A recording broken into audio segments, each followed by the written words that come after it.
আসসালামু আলাইকুম সবাইকে। আজকে আমি আপনাদের জন্য নিয়ে আসলাম একদম গ্রামের স্টাইলে কাঁচা কলা ভর্তা। বৃষ্টির দিনে গরম ভাতের সাথে এই ভর্তা হলে আর কিচ্ছু লাগে না। বাজার থেকে আনা এই যে কাঁচা কলা, আমি একদম কচি কচি কাঁচা কলা নিয়ে আসছি। দেখেন কলাগুলো দেখতে কত সুন্দর। কলাগুলো ভর্তা একদম জন্য খুবই ভালো। এখন আমি কলাগুলো ধুয়ে নিলাম। কলাগুলো সুন্দর করে যাতে বাজার থেকে আনা কলাগুলো ধুয়ে এবার আমি এগুলো কেটে নেব।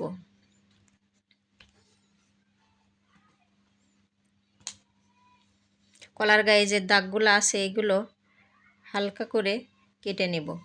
এই যে দেখেন হালকা যে দাগগুলো, অনেকে আবার আপনারা চাইলে এটা সহ সিদ্ধ করে কলা খোসা সহ সিদ্ধ করেও নিতে পারবেন, যার যেটা পছন্দ। আমি কলাগুলো হালকা করে ছিলে নিচ্ছি। উপরের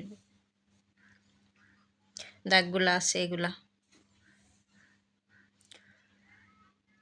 কলাগুলো ছিলে পিস পিস করে কেটে নেব।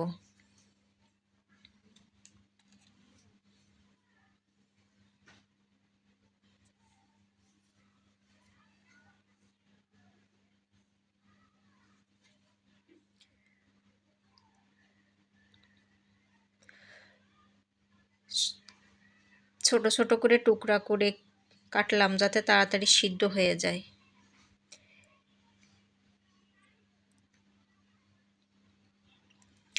কলাগুলো কাটার কারণে এর কালার কী হয়ে গেছে, কলায় প্রচুর আয়রন।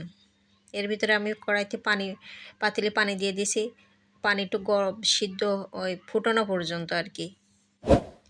গরম হয়ে এলে এর ভিতরে আমি টুকরোগুলো দিয়ে দেবো। আর অবশ্যই আপনারা আমার চ্যানেলটি সাবস্ক্রাইব লাইক করে দিয়ে দেবেন। পুরোনো পানির ভিতরে এগুলা দিয়ে দিলাম। ভালোভাবে উঠায়ে ম্যাশ করে নেব। এরপরে কড়াইতে তেল দিয়ে একটু কাঁচা পেঁয়াজ মরিচ দিয়ে নেড়ে চেড়ে ম্যাশ করা কলা টুকের ভিতরে পেঁয়াজগুলো যাতে বাদামি হয়ে যায়, একটু বাদামি করে ভেজে নেব। এর ভিতরে বড়া ম্যাশ করা কলা দিয়ে দেব। একটু নেড়ে চেড়ে নেব। এপিটে ওপিটে একটু লাল কালার হওয়া পর্যন্ত অপেক্ষা করব। বেশি নাড়া করব না, 2-1 মিনিট। এরপর উঠায় নিয়ে এর ভিতরে আরেকটু আকর্ষণীয় করার জন্য পেঁয়াজ আর একটু কাঁচা পেঁয়াজ মরিচ লবণ একটু তেল দিয়ে আরও একটু সুন্দর করে ম্যাশ করে নেব সবগুলো একসাথে।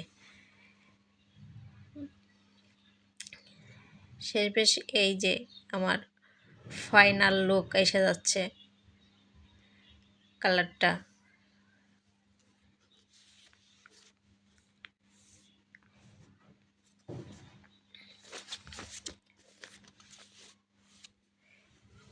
এখন এই ফ্লেভারটা অন্যরকম লাগবে।